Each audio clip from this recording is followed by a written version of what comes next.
It was good, eh? Yeah. Oh my God, yeah, Oh, it was cool. good. You were moving around the whole time, Derek. You were I having a always have great fun. time. I always gotta have fun. I like Yeah. to. It's like what I guess like what I do on stage is more or less the exact same thing I do at band practice, which is usually just jump in front of Max's drum kit to try to like keep him engaged and like make him laugh. And then also it's like fun. And then by the time I get home, I'm like, oh, I'm so tired because it's like I did like a thousand Well, jumping jacks. no lies detected. Yes, yes. And then you went and you did the same thing. Now I found your set list. Somebody posted it on your Instagram, so I saw the set list. Yeah. But from Foufs the following night. So Yeah, did it was you, like the same show. yeah, okay. Yeah.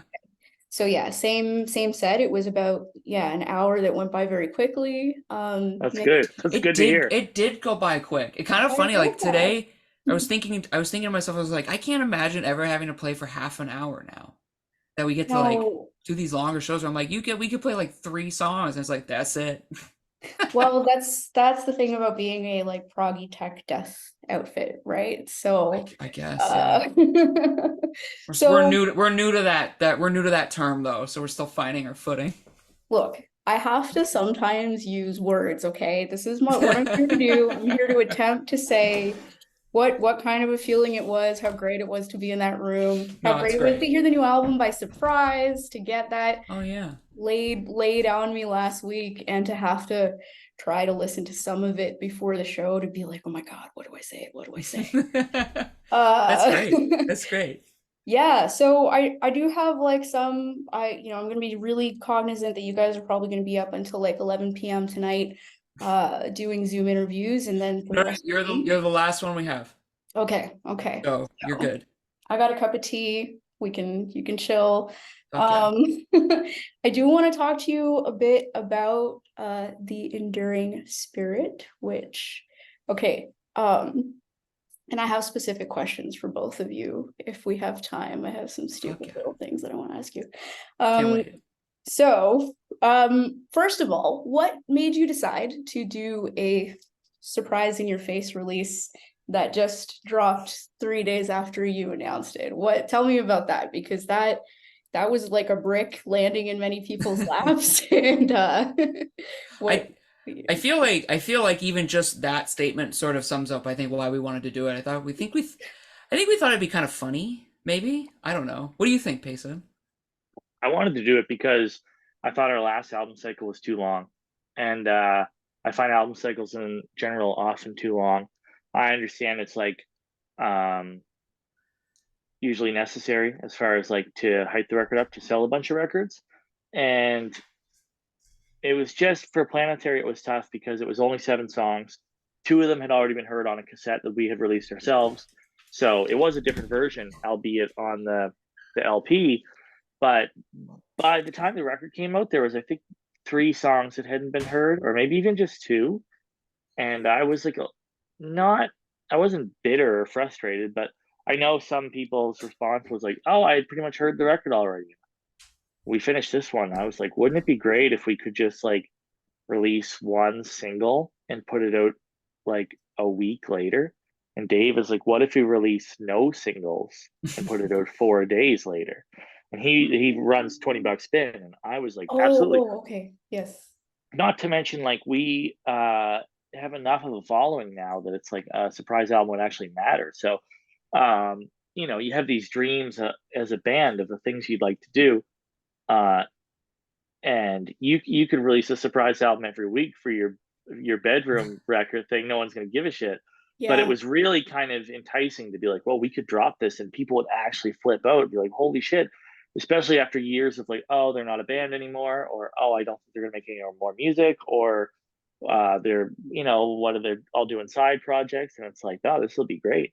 I was stunned it didn't leak because we were pretty liberal at the end, where people like some Can't 17, wait. yeah, Oh, here, have some it. 17-year-old on the street would be like, man, I love Tomb Mold, man, like I love it. When are you gonna come back? And I'll be like, new album, September 15th. It's called The Enduring Spirit. Yes. Don't tell anyone. And they're like, oh. Like, Yes. man, one of these Yes. little burnouts is going to spoil it. But it was our own fault at that point. But now people were taken by surprise. And and it was cool. And then yeah, it came out right away. What's funny is too, even in the wake of the announcement, hey, the album's out in 4 days. Those were a long 4 days. That's a short, very short release schedule, but like it was still like we were dying for it to come out. We've been listening to it for months, but it was even then it was like, oh man, I can't believe we can drop the circuit in 4 days. But I remember Thursday night just being so hyped, like, oh fuck, it's finally out. It's Yeah. cool. We worked on it for so long, and yeah, I mean, for sure, it was fun. I feel we could do it again if we wanted. I don't know. Maybe we will. Well, it's funny because like whenever we made tapes, we always did tapes between records, and those we never really were like, we never really talked about like publicly, like, oh, we're gonna recording a tape right now, or like, oh, Yeah. watch out for something. It was just always like when it was ready to ship, Yeah. we were Prepare just like, yourselves. put it up on Bandcamp, and that was sort of so. I think the LP really did come as a surprise to most people, but we had kind of like softballed our existence with the Aperture of Body tape that came out, I guess, like a year ago now. Yes, I Yeah, remember seeing that. And But that's like way lower stakes than like an LP with like a bunch of copies to pre-order and stuff. Like, you know what I mean? It was just like, yes. and we have the opposite effect when we do the tape is we're like, how many should we make? It's like, oh, don't make too many. It's like, okay. And then we sell them out and then everyone's mad at us. Well, everyone wants tapes now. I also found a tape deck on the side of the road, and so now I choose to buy tapes. Oh, With the awareness sure. that I'm going to kill the tape eventually, but it's fine. It's all right. It's all right. You can still Yeah. hang on to the case The and the tape and all that. Yeah. Exactly. I So think then we look- should. I think we should start doing 4-month release cycles for tapes, There and you go. and 1 There week you for go. LPs. Yeah. So our next tape will be like 7 minutes, one song, and 30 4 second months in advance. preview. Every We'll be one like, for yeah. every month you get a 15-second preview. Yeah. An In out of 100 context In thing. 115 days, prepare yourself for this lo-fi 7 minutes, and the LP will be like a triple LP. Like, yeah, it's out tonight. Whatever. That's Yeah. how you do it in grindcore. So maybe you're just gonna That's It's true. It's Maybe. follow true. that a little bit. You know, Yeah. 17 songs in 10 minutes. Like this is Yeah. how you do, right? You never know. Incredible. Anything's Incredible. possible. Yeah. I suppose this would be a good time to ask Payson. I see is that a Ghost in the Shell poster in Yeah. back of That you? is. But new Here we go. So look, Derrick, I'm sorry, but No, I'm it's not. good. It's good because I heard my water finish boiling because you said I had a cup of tea and I was like, I'm Yeah. ready for my second flush Mhm. of my tea. So Yeah, there you go go. off, Payson. Yeah. That's 'Cause, that's you a know- Mondo screen printed poster by Martin Anson for Ghost in the Shell. sweet. I got it a couple years ago through a trade, and yeah, I collect screen printed movie posters, Okay, and then I that frame my explains. favorites. Yeah, Okay. that's one of my favorites. I bought a poster for a film I didn't particularly like, just so I could trade it because I knew it would be good trade fodder. Mhm. And a dude in France did the straight up 1-1 trade with it, and yeah, I came out on the good end of that one. So because There it's you like go. it's like $2,000 now. It's a lot to spend on a piece of paper. So I mean, yeah, as you can tell, my walls are empty because I've only recently kind of moved, and this is my kind of like small closet of a room, which I figured would sound okay. It does sound okay in here, hopefully. Yeah, it sounds good. Yeah, okay, good. Cool. Doing great. I went a long time with blank walls, but then, aging and having hundreds of posters, I was like, I have to do something about this. Like, it can't just be like, oh, I'll do it later. So now I have a bunch of shit framed, and I really enjoy it. Look who just got here. Max entered the waiting room. Hello, Max. Whoa. What? Gonna be like, we were just about to get into it about anime for the rest of this call, so if that's okay with you. No, no, Derrick, I Yeah. promise I'll stop myself. No, it's fine. Max. Yo, what's up, guys? Hey, Thanks What's for going on? joining. I made Hello. it. he made it. I just realized that we never did like a introduction, and I never told you guys like who the hell you're talking to either. So now is a good time.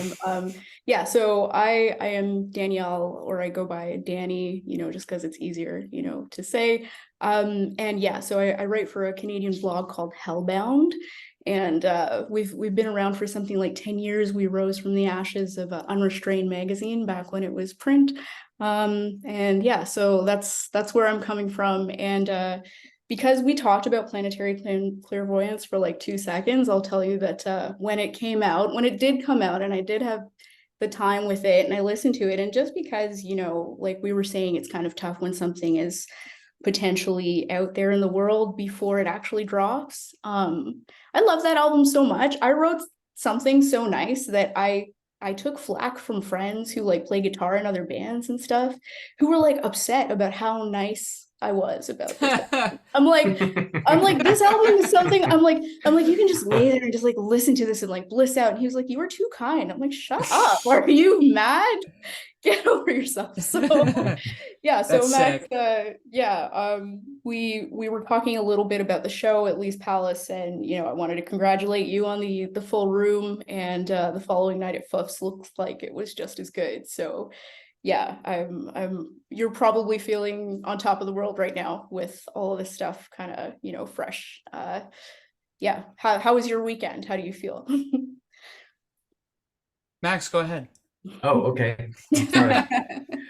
It was a really good weekend. Both shows are really phenomenal. The reception at both are really great. Montreal was particularly crazy for sure. But it's always had a rep for that in terms of this kind of music. It was cool. I think people were really, really interested in hearing new material. I think we kind of picked 3 decent representations of like the new record that would kind of cover all that ground. And I think people still were into it. I think it's a little bit more cerebral, so it was a little tougher for people to go bonkers like they do with their old material. But no, I think it went really well. I think it was really fun. Definitely an exhilarating gig, couple gigs. Yeah, yeah. And yeah, now for the rest of the week, I was saying, you know, you get to kind of ride that wave of the new release and everything. I guess, yeah, so since you said there's a couple of songs, so I'm sure people will listen to this. I hope people will listen to this. I have a few friends in Toronto who were so unfortunate to miss the show, and so for them, I will say that so one of the songs is called Will of Whispers. It's the third song. Is it the third song on the album? Yeah, Yeah. it is. And when it started, when I heard it, because I listened to it, I did get a tiny little bit of advance. I listened to it on Thursday, and I was like trying to like just drown out all the sounds of the day and like listen to it. And that song is like really wild and weird for you. I think someone even already acknowledged that was like something that you guys were really excited to play. Can you tell me a little bit about that? Why is that song so special? Like what about it is it seems like that's you know, kind of a new direction. Yeah, who wants to take that? Yeah. I can take that. I can do that What? one. I can do that one. Sure, you start it and then I'll Yeah. add on. So stylistically, it is absolutely the biggest departure from our sound. It starts out clean, ends clean, has a long passage where we're not doing any sort of distorted, you know, power chords or single note trem picking like the hallmarks of like that kind of cavernous death metal sound that was employed on the first 2 LPs. So yeah, it's a real sea change. Other songs, Prestige of Rebirth and The Enduring Spirit of Calamity, both feature clean sections, but they sort of come at the end. And Enduring Spirit has this sort of like crescendo, but Will of Whispers is almost more like a pop song where it's like up tempo. Because you'll notice Prestige of Rebirth has this kind of like somber quality to it. That's one of the tracks from the third track from Aperture of Body. It has this almost funeral dirge sort of sound to it as it, you know, it's slow, fades out or whatever. Enduring Spirit of Calamity, very slow also, but Will o' Wisper's different because it's clean and up tempo. It stays up tempo. The part at the end is up tempo. So it's got this like, yeah, kind of like spring in its step, It's caffeinated happy. feel. Yeah, I'm It's not even so happy. happy. I think it's somber and kind of like this.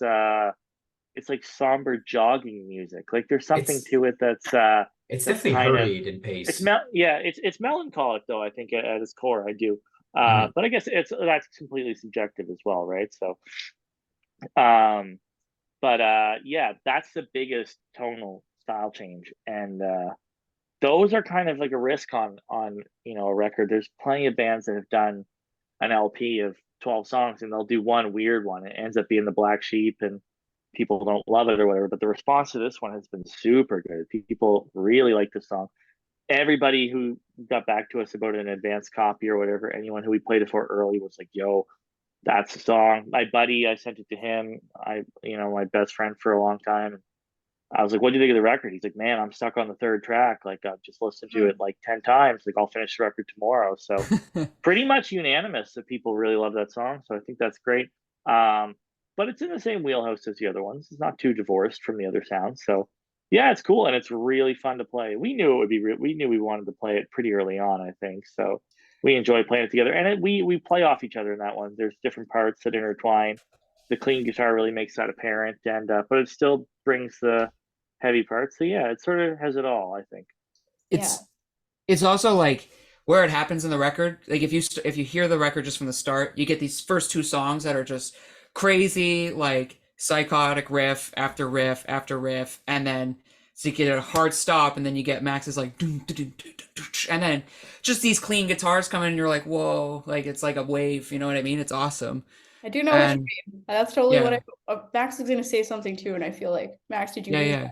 that No, thought? I think most of what I wanted to say was spoke by Payson. I think the song 3 is such a like hurried tune, but it's not necessarily at the same sort of tempo range that a lot of our fast tracks like kind of reside. It's got a lot of like kind of gallopy sort of rhythms in it too, which is not something we do very often at all. And when we have done it, it's almost always been like a favorite of ours. Like on Manor, Final Struggle has like a lot of triplets, a lot of 16th note triplets, and that's like easily my favorite song to play off the album. Where the Whispers has a lot of the same sort of structure, mind you. They're not necessarily always doing that, but I am. That's kind of why I like to do it just on like a drum front. Yeah, but But if the drum yeah, sound is good, people notice it. People it's notice true. it. It's It true. sounds good. It's So true. yeah. When the Yeah. drums are good, even if the band is like shit, like total shit, if the drummer is good, like it usually puts it up a notch, you know? Yeah, what he's trying to say is that Daisy when carries us. yeah, when we play a part that sucks, or when we play a part that's good but we play it badly, he's able to like put us on his back. Is what he means. It was then that I carried you. Oh my god.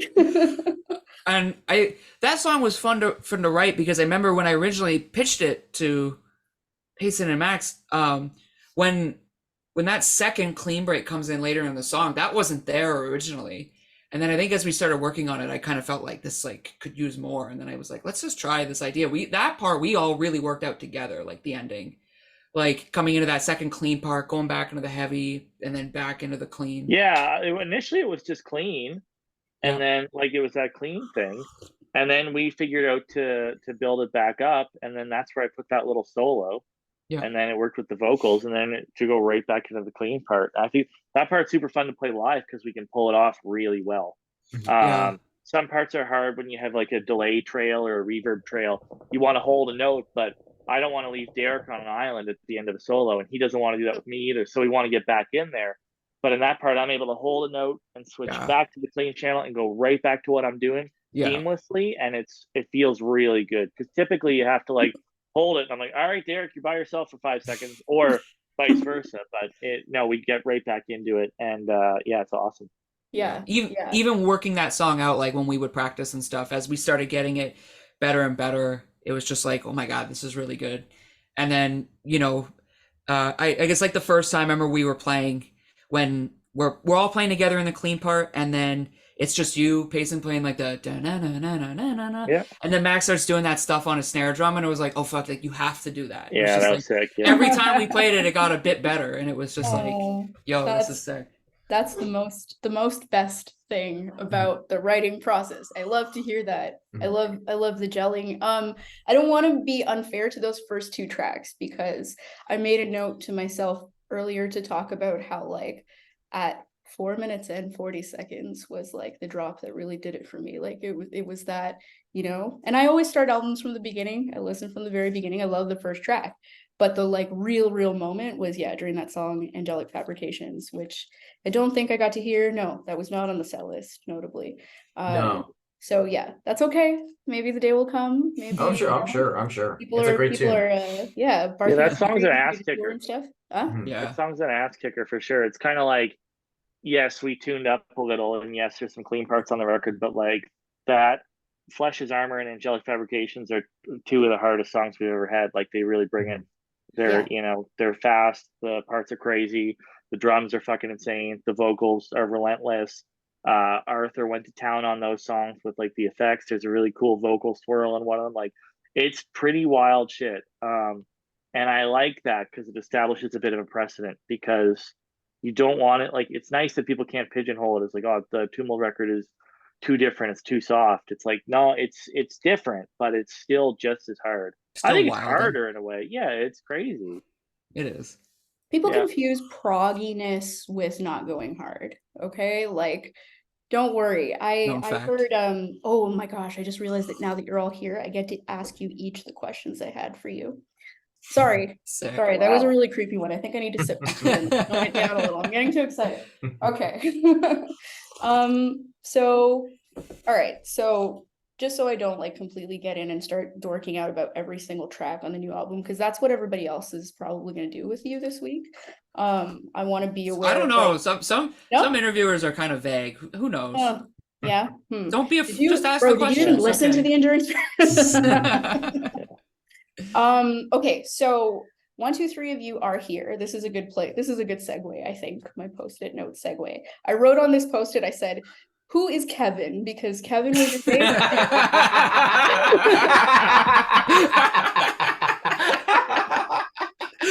Who is Kevin? Who is Kevin? That's our next show Yeah. is Kevin Tumult. Who is Kevin? It's gonna be like, Kanon. have you seen this man? And Have you Yeah. seen Kevin's Kevin? face. That's gonna be our viral marketing campaign to introduce Kevin as the new Yes. vocalist in the band. Max is like, look, guys, I've written drum parts I finally can't sing over. We need a way to introduce a new vocalist. Who is Kevin? Who is He's Kevin? gonna take the stage in a cape and he's just gonna grab the mic and he's just gonna start singing. Clean vocals. No, Kevin is the bass player in the band now. And Kevin is not on the record. He's not on any of our recorded material yet, but we've been jamming with Kevin for about 6 months. And he's a tremendous bass player. Yes. And he knows what he's doing. He requires like no guidance at all. Yeah. And he's actually injected a lot of really cool parts. I've said this in other interviews, but it's really fun when we're jamming and something, one of us does something that gets the other guy stoked and then that motivates them. Kevin's found some really cool stuff to drop in. He was pretty much responsible for that moment in Abysswalker where we all drop out. He added, because we were all motivated to do that when he did it. And then he also added some really cool parts at the end of Final Struggle that are super rad. Yeah. He is the bass player, and yeah, he's awesome. He holds it down. That's all you fucking need to know. That's all, yeah. Yeah, clearly. So, okay, because Kevin is not here, I don't have a personalized question ready for Kevin, but that's great because, yeah, I'm sure a lot of people were wondering, how the live lineup and everything was kind of gonna form. I'm sure people noticed and were wondering what was going on. Yes, so Kevin, we were happy to have you, that you're not here. Okay, so Derrick. Yeah. So, part of the set that we got in Toronto and we were blessed to have was Derrick pulling out an acoustic guitar at some point. And people around me, I shit you not, were just so ecstatic that Derrick was about to shred on that acoustic guitar. Besides that, so you used to be the bass player. How are you kind of feeling about your new, how is this different for you now that you are, you're basically leading up on guitar, and how does that play into how songwriting, yeah. I've always played guitar in the band. But in the same capacity, in the same kind of Oh yeah, Yeah, totally. Okay. Yeah, I'm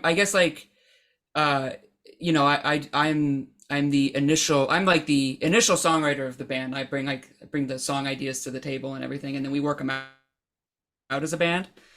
But I've always done that, and then it's always and then Payson, I've always shared the soloing responsibility.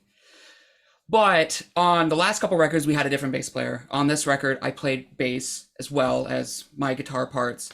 And then the classical guitar you would have heard on Planetary or Manor, that was me as well. And then, and when we were working on, we did a show, was it in June or July? One of those. The one at the We're- BG?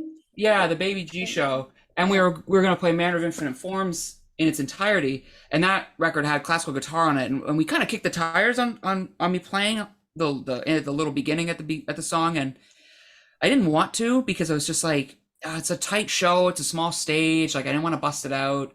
I don't think I felt comfortable doing it. Mm. But then these I think shows, you're not allowed at the Baby G, right? No acoustics at the Baby G. No. but Yeah, I think for these ones it was like, like you should do it, and it was fun to do. I play a lot of fingerstyle guitar in like my personal life, like my private life. So it's fun to get to bring it to the band when I get to. We didn't do it on the new record, mind you, but you know that's okay because like we had lots of other stuff to do instead. But yeah, and then it was fun to do that. I was really worried that people were just going to talk really loud through it, but I got pretty lucky at both shows, so that was cool. I But guess that's how I didn't want to ask the question. Is that's the part that's hard about it, right? Is that everybody's hyped? It's death metal, Yeah. it's blast beats, it's breakdowns, it's yeah, like nothing but growls, and then you're like, and now you worry about like killing momentum. But I don't remember whose idea it was. It's like, well, if we do it as an encore, then we've already kind of stopped playing. So then it's not as like jarring for like me to like walk off stage to grab a different guitar. That's like a real like vibe shift. But then but what's been fun has been watching Kevin interpret the songs on bass as his own, like on the new songs, because like I didn't really like I played, I guess what I played on the record was like pretty involved as far as the bass playing went. It was more fun to track bass than guitar, but it's been fun kind of like being like, here's how the songs go, but like you don't have to mimic my licks in between riffs or anything. Like you kind of do your own thing because Kevin is such a talented player and he has his own language. And it's like, if you're going to be in the band, like I would much rather you be able to be yourself and express yourself how you see fit. He keeps like one lick at the beginning of Willow Whispers that I really appreciate, but beyond that, it's sort of like free reign. It's gonna evolve beyond you. Yeah. That's more what I guess I was getting at in a really clumsy way. So I'm sorry. That's okay. yeah. Something like that. Yeah. No, it's cool. It's cool to see. And okay, Max, can I pick on you? Can I tell you about something that happened after the set? And also, geez, we hardly have enough time for me to really. I haven't even really gotten into the anime, so Derrick, you're saved this time. Well, I'm the casual one. Yeah, but Max, so I was outside of the venue with some of these, as Payson referred to them earlier lovingly, young burnouts that I inevitably run into because I spent a lot of time at shows. I know a lot of these young bands, and this like really young, energetic, hardcore drummer is dorking out. So he's like elated. We're all just like high after the set. And he's like, man, I can't believe Max still takes drum lessons. What does Max still have to learn? And I was like, well, that's a bit of tomb mold lore that I have no idea about. And I wanted to let you know that, and also ask you what, truthfully, when you're a player of your level, like what do you feel like you're still working on that brings you to keep going and keep learning at your art? I haven't taken lessons in a long time, actually. I think I was in lessons since I started playing drums around like 11-ish, and then I stopped like midway through my time at university. Basically when I started playing in bands with these two guys, I was like, I don't need to learn anything more. I know how to play fast, sort of, and I can play relatively hard. So I think I'm good. I think I've learned enough. He's like, I don't need to get any better because I'm already way better than these things. Get on my back. Let's go. As long as I stay at this level, I need to know nothing. Yeah. I'll outclass these motherfuckers forever. I haven't taken lessons in a long time. I would really like to take lessons. It would be a lot of fun, especially from someone who's like outside of like the metal world that could really shed some light on like the parts of my playing that are a little bit lacking or bad habits that I developed. Over the pandemic, I definitely took my practice regimen like a lot more seriously, like way more seriously. I had so much time, obviously, to kill. So I spent like every waking minute that I could be playing drums, playing the most boring shit just to try to strengthen my playing and my consistency. But a lot of it really had to do with just when we were playing these tunes. I think before we were working at such a pace that I was playing what I was very familiar with, and I just wanted to play whatever intense part fit like the tune or whatever slow part, whatever. It didn't really matter. But now when we had so much time and we spent so much of our like time together just practicing and really deconstructing riffs and structure, I think that I was really trying to deconstruct my playing in a way where I could see what sort of parts of my playing are unique because they're like developed out of bad habits, or what can I improve? Like what makes my playing. And that's what I think I tried to strengthen on this record. I was just trying to make my playing my own. So when people heard this record, they'd be like, yes, this is him. Not that I really play in any other bands, but that's me. Yeah. You know, but that's the idea. I just wanted it to be something that was hopefully uniquely my own. But when I look back on it now, it doesn't feel like much because we've been playing it for so long now that it just feels like it's part of me. Just like how you guys feel about your solos and riffs and anything, you know, it's just part of you. You don't think about it too hard. You may have thought about it hard, but now it's just like it doesn't matter. Yeah, I definitely dwelled on it at one point. Yeah. Now it's just like I'm Oh, yeah. there. It's okay. Maybe now would be a good time with God, I hate looking at the timer. I'm like, I've got 7 minutes. But Max, maybe now would be a good time to do a cross post plug. I am aware that there may be a side project of yours that or someone has a noise project. I'm pretty sure it's Max. I do. Yeah, it's me. Would you like to plug it? Here now Sure. is the time. Sure, why not? I've been like releasing stuff under the moniker Death Kneel for like 10 years now. It's like if you're into power electronics or industrial harsh noise, that kind of thing, it doesn't really necessarily fit in any of those like three, but it's definitely in that realm if people like that kind of stuff. But yeah, a show coming up. I do. I'm playing on Friday with Disfig at the Monarch, and then I'm playing on October 19th with a bunch of other Canadians at Bar Orwell, which should be that's more of a harsh gig. The Disfig one will be a little bit more chill, probably a little bit more digestible. The October one will definitely not be, which is great. Yes, that's awesome. Yes. I will see you there. It's put on by my friend Superjet, the DJ. Oh yeah, with them and what's that? Oh my god, I'm forgetting his name. He like literally booked a show for me like 2 weeks ago. He's from Ottawa, but he's headlining the show. So it's cool. It's gonna be awesome. It'll be a good time. Good time.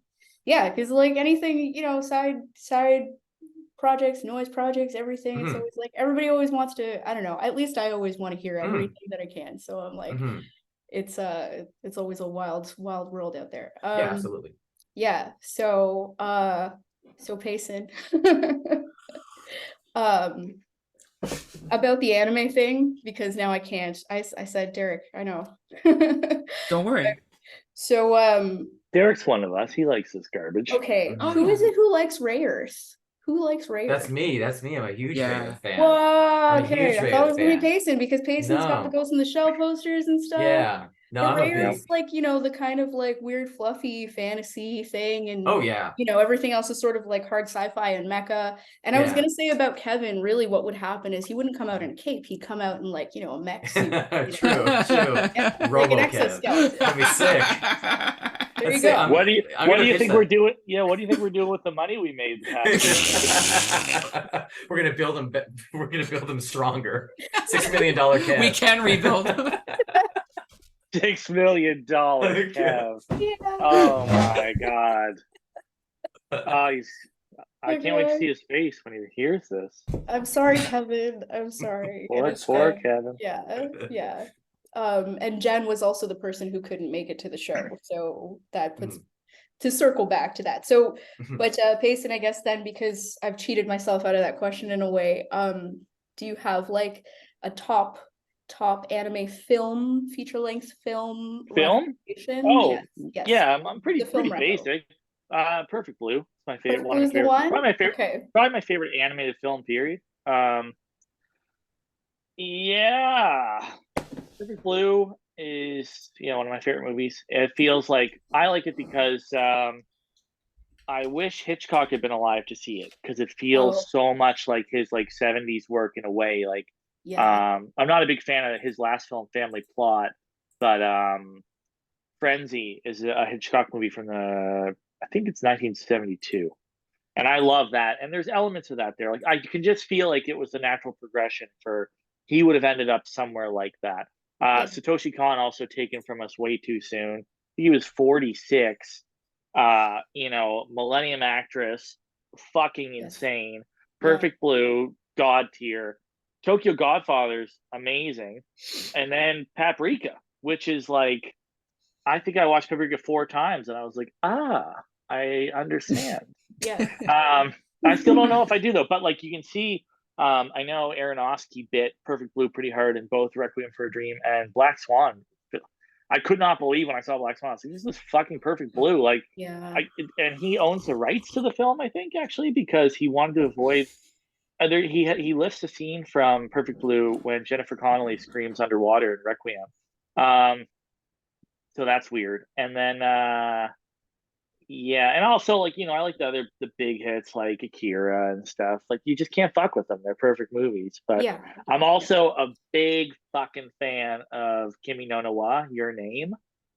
Oh, I do remember when that made like festival circuit, Did you see it? but I didn't no, I haven't. I went alone. No one would go with me, so I was like, "Fuck it, I'm going." And I bought a huge bag of There's no fries. I snuck spaceships into in the this. theater. What are you doing? Yeah. No, but there's a lot of feelings. Yeah. So I sat down in the theater and I watched it, and it ended, and I just sat there for like no shit, like 15 minutes. Like I was Damn. leveled. Mm.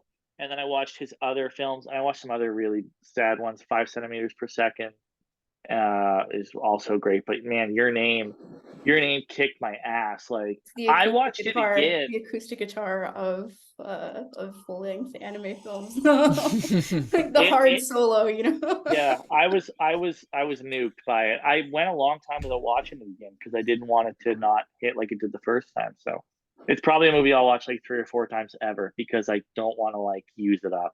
Some movies I can watch any day, but not that one. That's got to be a special time. So I'm gonna say same goes for albums. So I'm probably going to leave you now and go listen to The Enduring Spirit. Do you like that segue? Sick. Too? yeah, great.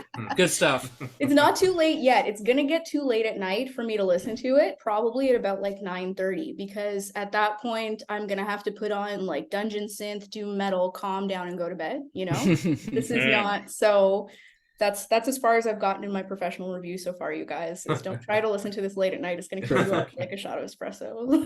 Hell yeah. Awesome. Thank you so much for Thank taking you. time. Yeah, thanks for having Congratulations. us.